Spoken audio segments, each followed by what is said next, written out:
guys, welcome back to SB2L Snap Back to Life.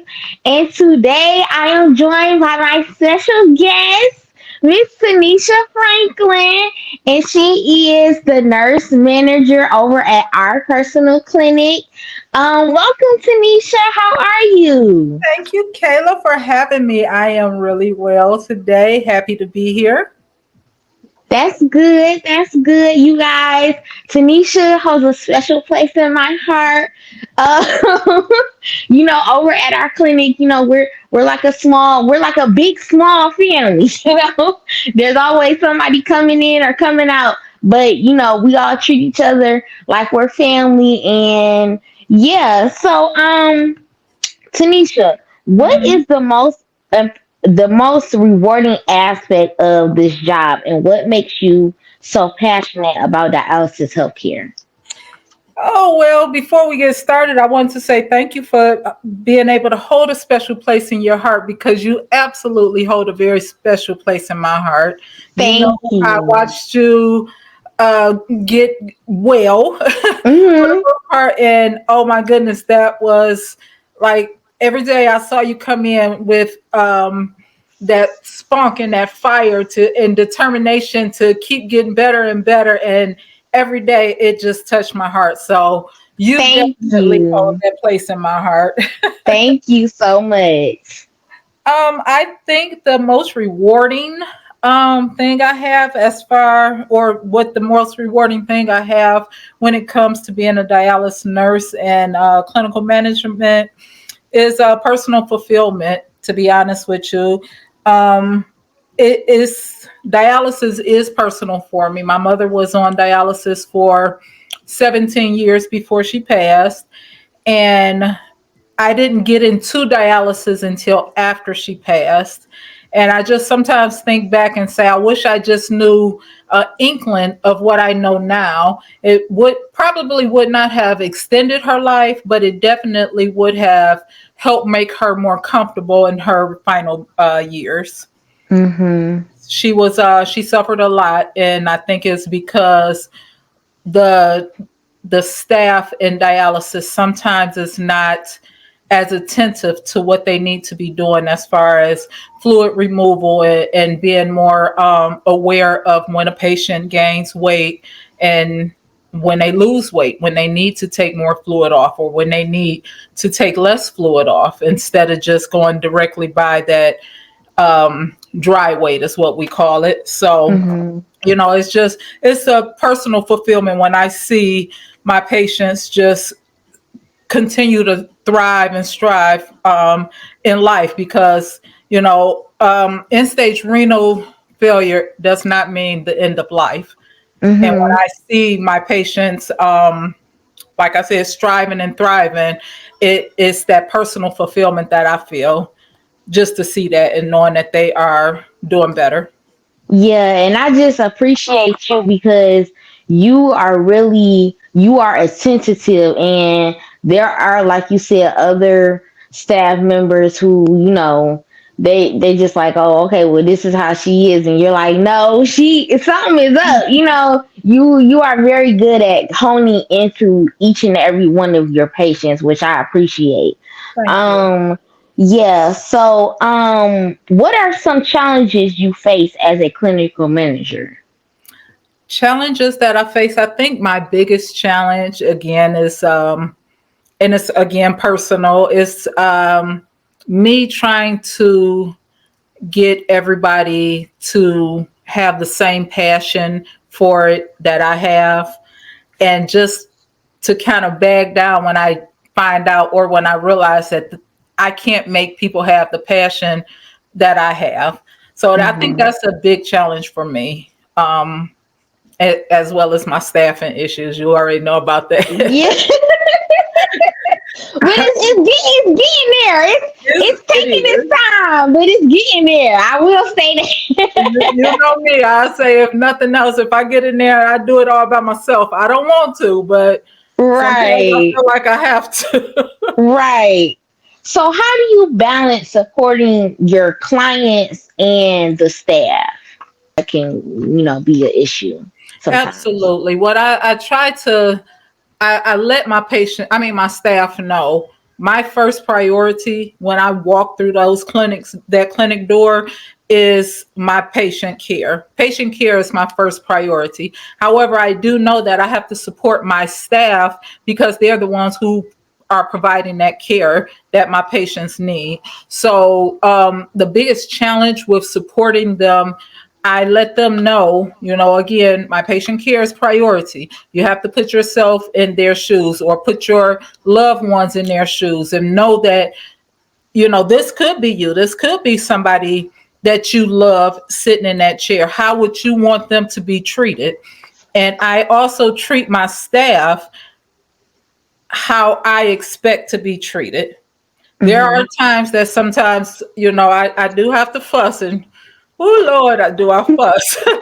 But it's all in love. And I think the staff know that I'm only fussing in love. It's not out of anything of malice. So I fuss because I want the best for my patients. And then I want my staff to learn and thrive as well. So I want them to learn everything that they can so they can use this job as a stepping stone to something bigger. But they still have to know that my patient care is number one. Right. Mhm. That's absolutely right.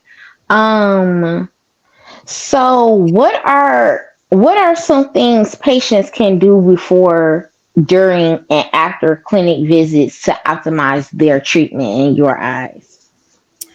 Um, in my eyes, before coming to treatment, this is just general overall, basically watching their diet and restricting their fluids, knowing and trying to understand the purpose of dialysis and what we're doing there to help them out. So, some patients just like, okay, well, my kidneys has failed, but they're not really invested in knowing what it is that their kidneys is doing for their body if they had fully functioning kidneys.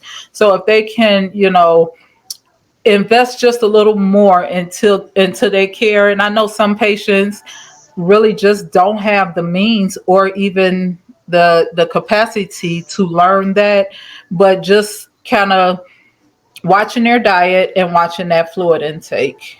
That's the Yeah. main thing that I want them to kind of take a grasp over, because we don't want you going to the hospital with that fluid overload and getting that fluid around your lungs and not being able to breathe, and then your heart and all of your other organs are working to full capacity because because your kidneys is not doing what they normally would. So Mhm. just try to make sure that those other organs are not overworked and overexerted. Just doing what you're supposed to do as far as your diet and your fluid intake. Yeah, because I feel like education is definitely um a big priority in this, and then you're like, I know for me it's kind of like, when I heard, oh, okay, I had to do dialysis, it was just like, okay, that's just another thing I got to do. I really was not taking it as serious as I should have until it was like a little bit too late. And then I was like, okay, I need to hone in on what it is that I really need to do, what I really need to manage. And, with the help of you and other staff members, I was really able to, watch my fluid intake, watch my diet, and just with that extra support, because like for me, coming from when it coming from my mom, it's just like, okay, mommy, you just saying this. But it's like, no, this is what you need to be doing. And so it's an extra little push, when it's coming from like the staff and other medical professionals in my eyes. Absolutely. I'm all about education. I Mhm. educate. If I'm not educating the patient, I'm educating the staff on something. Even if it's something small and minute, I'm educating all day long. I'm telling them what's going on and why this is happening. So Yeah. education is absolutely important when it comes to this. Mhm. So, if given the opportunity, what are some things you would change about patient care? Um, Staffing ratios. I don't think that dialysis is given, just even on the big spectrum. I don't think it's given the attention it deserves. This is a life sustaining procedure that you all, my patients, have to come in and get at least 3 times a week. And sometimes people come in 4 times a week. And this is life sustaining. This is sometimes, um, if you don't come in, it's a chance that there could be something very detrimental can happen. Mm-hmm. So if everybody can kind of put that into perspective and know that we really need to be watching out for these patients, because it's life sustaining. So to have, sometimes when, especially when we're short staffed, and sometimes we have to have more patients than what our ratios say we should have. That's putting the patients at jeopardy. That's putting them, at risk for us missing something. So I would Mm-hmm. hope, that we can kind of get a better patient to staff ratio. However, I don't know that that's going to happen because our staffing has been such a major problem lately. Yeah. And I I tell people that, ask me, that I come across, like, they ask me, what the career field is in there. I'm like, I don't know, but you should really, seek it out because we need techs all the time. Absolutely. So I'd be like, if that's really something that you're serious about or really want to look into, you should go out and seek that option. Because another question that I have is, how do you well, I know how you reassure us as patients, when there is like low staff and low morale in the clinic, but how do you keep that momentum going? It's hard. It's hard, but I keep a smile on my face and I just keep coming. I talk to everybody. I see how they doing. I see if they need anything. What is it that I can do to help fulfill whatever needs that you have? If we're short staffed, I'm on that floor working with everybody else just to make sure Hmm. those patients are safe, because Yep. that's my main priority. Yep, and we really do appreciate that. You don't understand. Because sometimes I be looking in there, I be like, where is everyone? So what do you think is the future of dialysis care, or trends of the future? I think moving into the future, I think there's a big push to send more of our more independent patients home to do the dialysis. There's 3 different type of dialysis modalities. It's hemodialysis, peritoneal dialysis, and with the hemodialysis, it's either home hemo or in-center hemo. So that's 2, and then the peritoneal. So there's a big push in getting more of our independent patients to do it at home. So, and that's more so because of the low staffing. Mm-hmm. So if we can get more of the independent patients to do it at home, we can have more, the people that's in center focus more on the more critical patients that need Mm-hmm. that attention. And I also think that that is more of a open field to for other people to maybe get into the healthcare industry as an assistant to home dialysis, more Mm-hmm. that way. So I think it's more, you can get more healthcare experience going into home care, because we're trying to get a big push to get those patients to go home. And I think that's the major thing. Looking at the future is to the patients to be doing it more at home. Yeah. Mhm. So speaking of new trends, did you see where they transplanted a pig kidney into a human last week? I did not see that. However, I heard that it was in the making to do it. Hmm. So I thought it was very, very interesting. Um, I don't know that there's enough information for me to give a good opinion of it. Hmm. Don't know why it wouldn't hurt if their kidneys is works just like a human kidney. I don't know why we wouldn't do it. You know what I'm saying? If it's to save a human life, I don't see why we couldn't do it. I said the other day, I was just talking to my mom. I said, "Can I just go get a chicken and get a chicken kidney? Because I'm already thousands at this point." And then they came up with the pig kidney. I'm like, let me go find me a pig. Yup. I had a patient who I had to like sit and talk to for, oh my goodness, it was a good while that I had to talk to her because she's in the process of transplantation. She's doing a Hmm. workup, and she said she was so upset she wanted to like give up because the transplant team, somebody told her to sign up for a kidney with hepatitis C. Hmm. She was so upset. She was like, why would they tell me to do something like that? I've never had hepatitis C and I don't want to get it that way. And so I told her, I looked at her and I say, do you think that they will give you something that is not curable? Right. You know what I'm saying?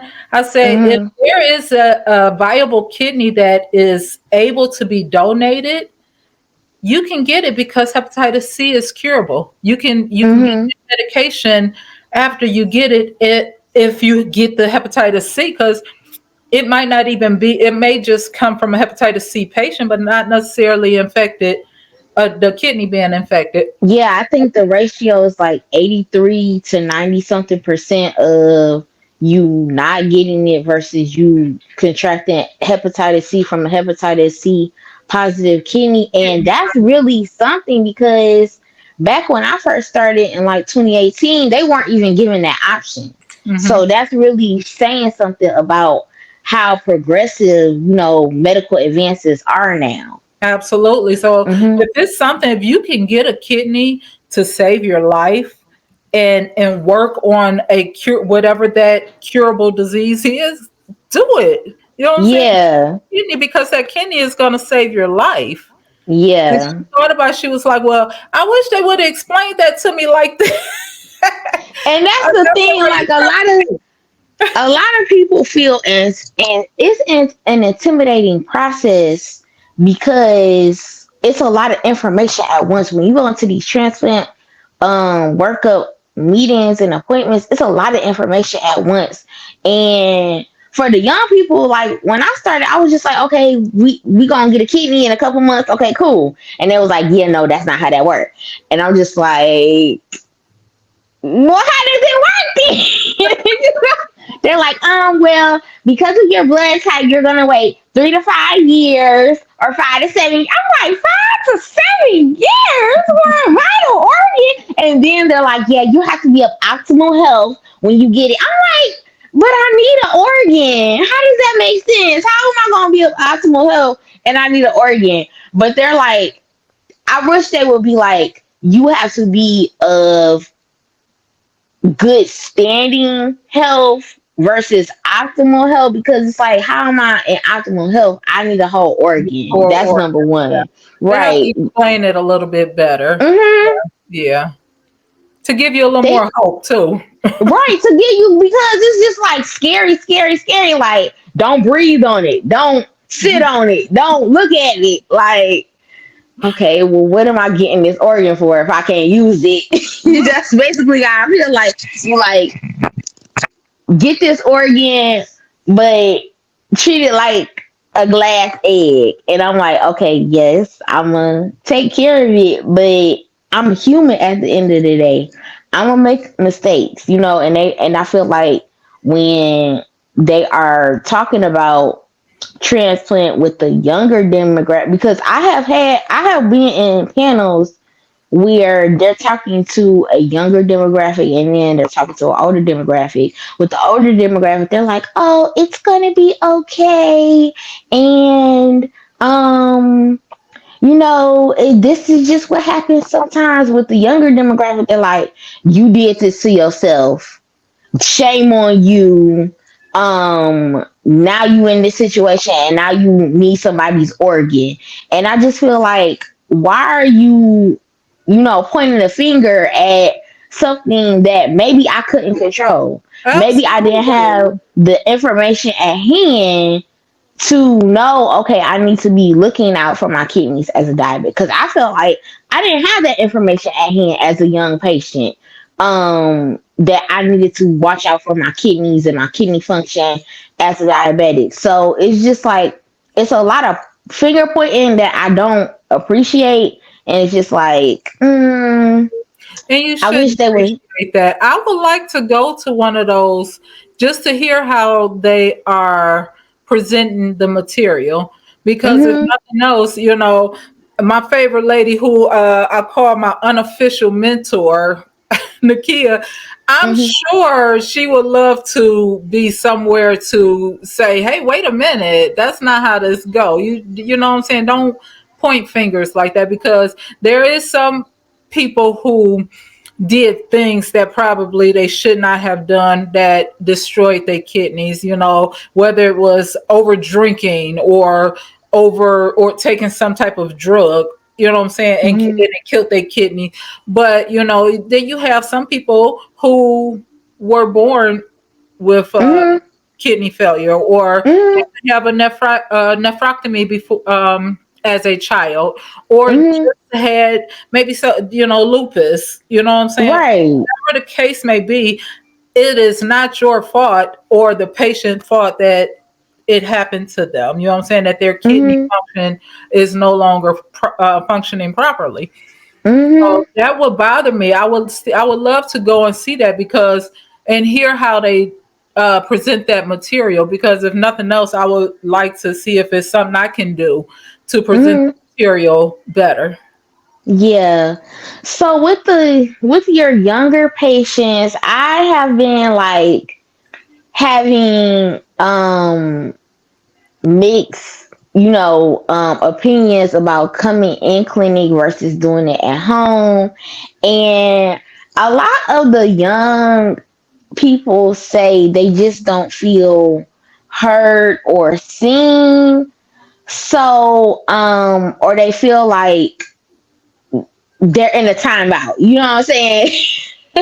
So I try to encourage them and tell them, to just really get to know your personal clinic, your nurse manager, your charge nurses, and try to get to know them on a eye to eye level, because I feel like in a young state of mind, when you're looking at medical professionals, you're like, okay, they're here and I'm here. But it's not like, for me, and at this clinic, it's not like that. You try to, educate us and really hear our concerns and our self-doubts and try to rectify those.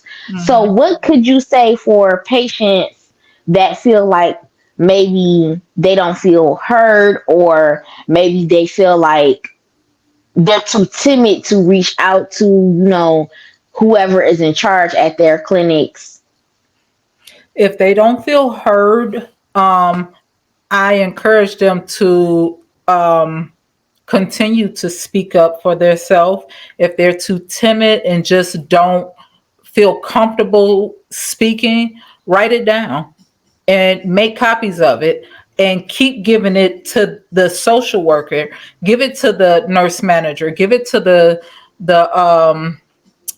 charge nurse, give it to one of the techs. Say, hey, this is how I'm feeling. Keep saying it. Don't just internalize it and think that just because I'm not. They look at me like I'm a kid because I'm younger. You tell us all the time, I'm not a kid. I am grown. I tell Yeah. people that all the time. That she tells us all the time. She is grown. And you have to keep saying that because y'all Hmm. are not, even if you were a child, you still have a voice. Say, Right. speak, talk. This is your Hmm. moment. And I encourage all of my patients, young or old, to speak up and ask questions and gain that knowledge about their health. Yeah, because you are your biggest advocate at the end of the day. Yes. If no one can read your mind in this situation, if there is something wrong, tell the powers that be immediately, so they can rectify the situation. I feel like a lot of Keep young saying it people in. too. Just keep saying it. Keep on Hmm. saying it until you feel like you're heard. Don't Right. just say it and then stop. Keep saying it until somebody hear you. Tell, because Because you might tell the nurse manager, and if they're not paying attention, if they're not hearing you because they have so many other things going on, keep saying it to somebody. Talk to that dietitian, talk to that social worker, talk to your tech, because your tech is hmm the first line person that you are talking to the majority of the time. Let the hmm tech know. Say, hey, I feel like they're not listening to me. Do you know if there's somebody I can talk to? You understand? hmm Just keep talking, keep saying it till you're heard. right, because a closed mouth don't get fed. Absolutely not. What they say, the squeaky wheel gets the oil. Gets the oil. Yep, and it's just like I feel like a lot of times, like the younger demographic, like I said, you are your biggest advocate. Even though if you feel like, okay, I don't really know what I'm talking about, your body first. Hmm. Even though they are the professionals and they are trying to do these jobs, your body first. You know something when something is wrong first. Um, I remember when I first got in center, I was cramping real bad, but I didn't really see it as that because it was the same type of cramping that I experienced with PD. So I just was like, okay, well, this is normal. And then when Nakia asked me, I'm like, yeah, I'm cramping in kind of every treatment. She was like, why you ain't say nothing? And So, I yeah, tell so, everybody all the time, that's one of my biggest thing when I'm talking to them. I say, I don't care if your pinky fingers start twitching and you don't know where it's coming from. I need to know because we want to make sure it's not dialysis related. Whatever mm-hmm, you feel, I need you to let it be known immediately. Don't wait to mm-hmm. see if it go away. Let me know. Let somebody know immediately what's going on. Yeah, that's what I be. Oh, I be like, I don't care if your pinky is hurting. Be like, hey, my pinky hurt. My Absolutely pinky toe is fine. hurting right now. It's twitching. Something ain't right. My nose is twitching. Exactly. So yeah, just you guys just remember that you are your biggest advocate. If you don't say anything, other people can't read your mind, other people can't read your body. They are health professionals at the end of the day, but you first. And just always remember that and push for your optimal health treatment. I might be a simple change in the medication, or it just might be a simple change in the way you do your treatments at all. Everything, And I Mhm, have patients, I tell them all the time, when they come in and I see that they are so much over their dry weight, and I'm like, you drank a lot, or did you eat a lot? I need you to tell me. You know what I'm saying? I have one patient and he'll tell me, he was like, I ate a lot over this weekend. I had Texas Roadhouse. I fuss at him, not to eat all of that. But that still let me know that he don't have that fluid to give off. mhm, That's body weight. So I encourage my patients to tell me what they did. Tell me what's going on. Because I don't want to try to take off a whole nother liter of fluid and then they get the crashing and cramping. right, right. And you guys, when I first started in center, Nakia and then you kind of like reissue like a whole training of like how much fluid I should be taking off and what my vitals should be looking like during and after treatment. And at first I was just like, like I'm gonna let y'all handle that because I was coming from doing PD at home where all the responsibility was on me. So I'm like, okay, well, this is refreshing. I don't have to worry about anything. But then I soon realized you don't have to worry about that just as much as you did at home, you know? Absolutely, because So, it's still your health. It's still your body. mhm, At home or mhm, in the center, it's still your body. yep. Hmm. So, you got any closing remarks or anything else you want to say before we get done? Not a whole lot. If any of your viewers are looking to or have been thinking about going into healthcare, dialysis is a perfect starting platform. It gives you a lot of a broad spectrum of things that you can learn as you build your healthcare field. So, again, I encourage any of your viewers, if they are looking to get into the healthcare world, then come on over to dialysis and start there because it's you learn so much when you start in the dialysis world. Mhm. And again, when it comes to some of your peers, the patients, speak up, talk. You have a voice, and this is your health. This is your care that we're providing. However, you still have to be able to participate in your care. It would benefit you to participate in your care because, like Mhm. Kayla said, you know your body better than anybody. Mhm. Well, sometimes I know y'all body better Yeah. because I know You y'all. sure? You sure do. Because the other day you changed my driveway, and I was like, You was like, "Nah, we changed it. We not even waiting." She like, It's about to be spring slash summertime. I know you don't be eating as much, so we just gonna go ahead and change it. And then we need to change it back. We'll change it back, but yeah, but I appreciate that because you know once I get settled and used into a certain regimen and routine, I don't like change. I'm like, well, this is what I'm used to. Let's just go forward. But you are like, no, because you're constantly changing in this That's human situation. nature. Human nature. Mhm. Your body is Mhm. constantly changing. Yes. Mhm. Hmm. So yeah, it's just I appreciate you and I appreciate your staff and the staff that sticks on in there with us. We coming together. We We are. is coming we coming together. I said the other day, it's a slow train, but the train is still moving. Okay. That's the most important part. That the train keep on going. As long as we not stalled in the middle of the track, as long as we keep going and getting to our destination, that is the most important part. I just thank you and your passion and your compassion for this dialysis world, for the CKD world. It takes, just one person to make a change, and you are amongst many that's making a change. Thank So you, thank you. Kayla. Thank you. And I appreciate you and your positive attitude and coming in there and just spreading all of your joy and sunshine, honey. You are amazing. Thank you. Yeah, and I you know try. our new slogan over at Losser. We're Losser strong and Lots of strong. nobody in the clinic fights alone.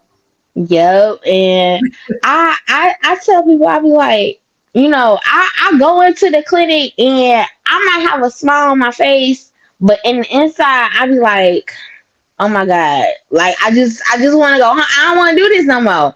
But it just takes like me looking at one certain patient or me having a conversation with a certain patient and I'm just like, I know my circumstance might look bleak at the moment, but I really enjoy coming to the clinic because it gives like that camaraderie that I felt like I was missing doing it at home.